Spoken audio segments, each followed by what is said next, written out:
Assalamualaikum warahmatullahi wabarakatuh. Ketemu lagi dengan saya, Topper, di channel Cucu GV. Pada kesempatan kali ini kita akan membahas mengenai surat perjanjian sah atau tidak tanpa ada materai.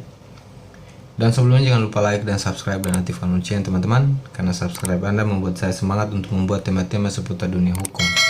Hampir setiap transaksi yang membutuhkan surat perjanjian akan membutuhkan materai di atasnya, dan Anda akan diminta untuk menandatangani surat perjanjian tersebut. Lalu bagaimana jika surat perjanjian tidak terdapat materai di atasnya? Apakah sah secara hukum atau tidak?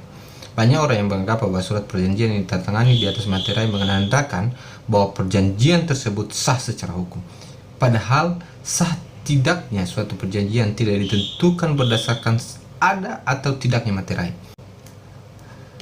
Selanjutnya saya akan menjelaskan mengenai sah atau tidaknya suatu perjanjian dan hal-hal yang menentukan sah atau tidaknya perjanjian berdasarkan hukum yang berlaku.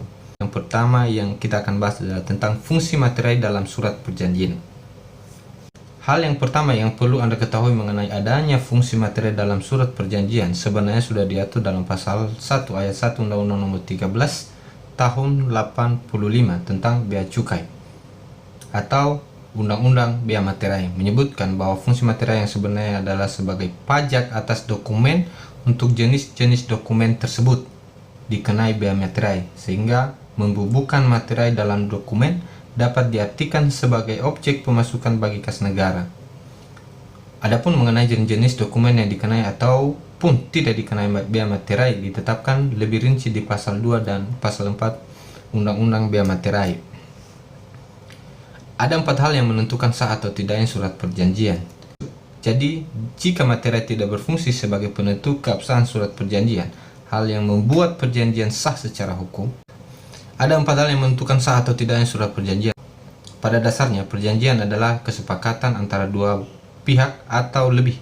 Agar perjanjian dianggap sah dan mengikat para pihak, maka ada 4 hal yang wajib dipenuhi sebagai diatur dalam pasal 1320 Kitab Undang-Undang Hukum Perdata. Yang pertama adanya kesepakatan antara pihak. Jika biasanya kita mengenal perjanjian dibuat secara tertulis dan dikenal secara umum, sebagian surat perjanjian sebenarnya perjanjian tidak harus selalu dalam bentuk tertulis. Selama ada kesepakatan antara pihak tanpa ada paksaan dari pihak manapun, maka perjanjian tersebut sudah dianggap memenuhi syarat sah perjanjian. Yang pertama, kesepakatan ini dapat dibuat secara lisan maupun tulisan karena KUHP tidak menentukan secara tegas bentuk dari kesepakatan itu, kecuali untuk beberapa perjanjian yang diwajibkan dibuat secara tertulis oleh undang-undang, seperti perjanjian pengalihan saham atau perjanjian hibah. Namun, meskipun tidak semua kesepakatan harus dibuat secara tertulis, ada baiknya Anda tetap membuat dan menuangkan kesepakatan tersebut dalam perjanjian yang ditandatangani kedua belah pihak agar ada dasar yang lebih jelas dan bisa dijadikan sebagai bukti apabila terjadi sengketa di kemudian hari. Yang kedua adalah kecakapan para pihak. Cakap yang dimaksud di sini adalah jika pihak tersebut adalah dianggap dewasa, yaitu telah berusia 21 tahun atau telah menikah.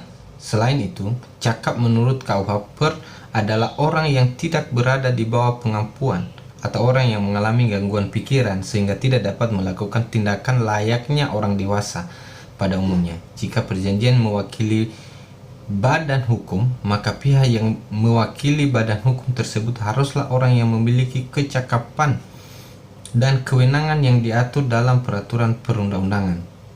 Misalnya, jika badan hukum berbentuk PT, maka yang berhak mewakili PT tersebut adalah direktur yang memiliki wewenang berdasarkan undang-undang dan anggaran dasar PT. Yang ketiga adanya hal tertentu sebagai objek perjanjian. Hal tertentu ini mencakup hal dan kewajiban para pihak yang diatur dalam perjanjian tersebut.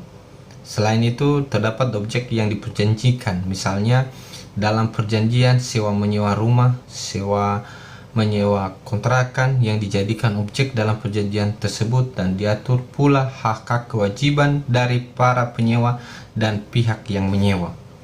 Yang keempat adalah sebab sesuatu hal yang halal. Syarat ini merupakan syarat terakhir yang diatur dalam KUHP agar perjanjian dapat dianggap sah secara hukum. Maka dari suatu sebab yang halal adalah isi dari perjanjian tersebut tidak melanggar peraturan perundang-undangan, kesusilaan maupun ketertiban umum.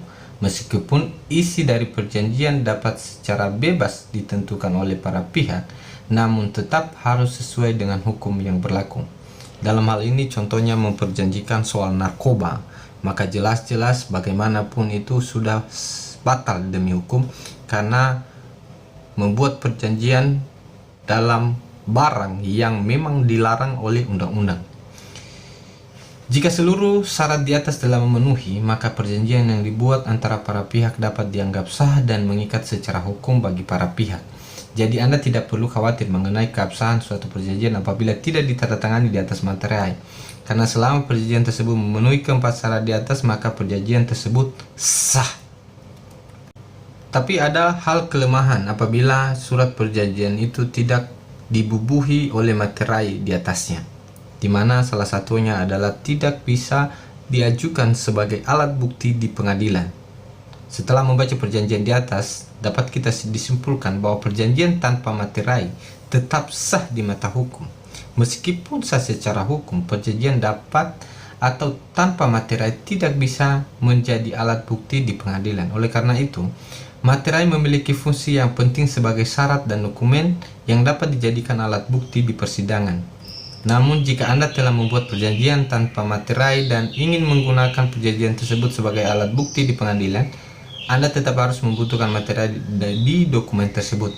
Hal ini dinamakan dengan istilah pemateraian kemudian, di mana pemateraian ini dilakukan atas dokumen yang akan digunakan sebagai alat bukti di pengadilan, sebagai diatur dalam pasal 2 Peraturan Menteri Keuangan nomor 70/PMK/2014 tentang tata cara pemateraian kemudian.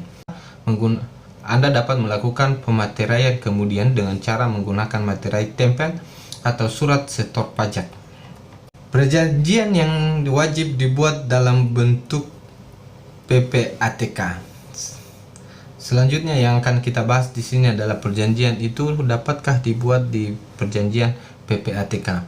Selain dokumen yang harus dibubuhi materai, kita ingin juga digunakan sebagai alat bukti. Ada juga jenis perjanjian yang wajib digunakan akta notaris dan PPATK.